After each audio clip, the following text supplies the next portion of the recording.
Hello, welcome back. Thank you. And if you haven't subscribed already, why not? Do it. It's good for you. Hello and welcome to another video. In this video we're going to be talking about how to get more leads in the dealership when it's quiet. Ooh, never like that. A quiet dealership is both the best and the worst place to be. It's the best because you can catch up with paperwork and other things that you've not had chance to do, and you can mess around a bit. Don't tell your boss I just said that. But it's also the worst because you didn't join car sales to sit around twiddling your thumbs for 10 hours a day.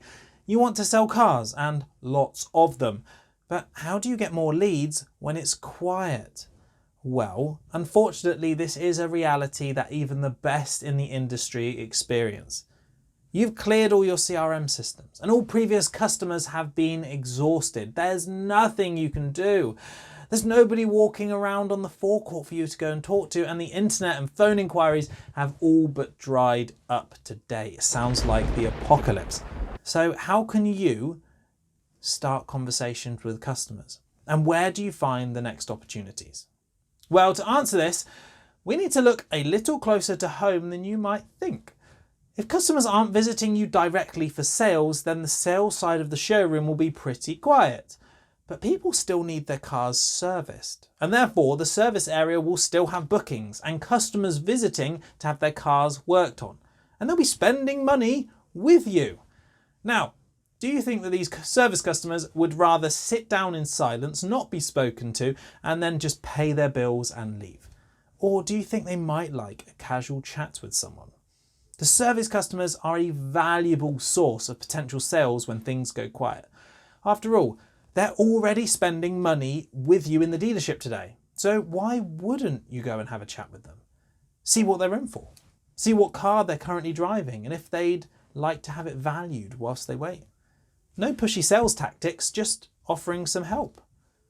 Once you're valuing their car, you'll know a little bit about the mileage they do, what car they have, if there's a newer model out, and they might be interested in trying something.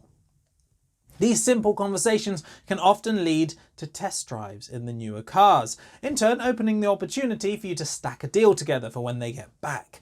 Again, they're already spending time and money in the dealership today.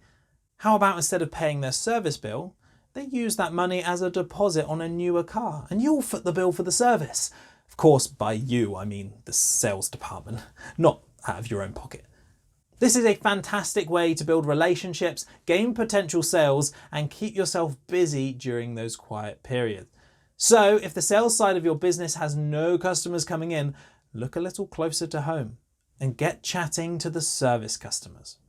I hope that gives you something to think about and implement during those quieter days. And if you enjoyed this video, please consider liking and subscribing for more automotive tips and insights. I've been Sotiris, and I will catch you in another one.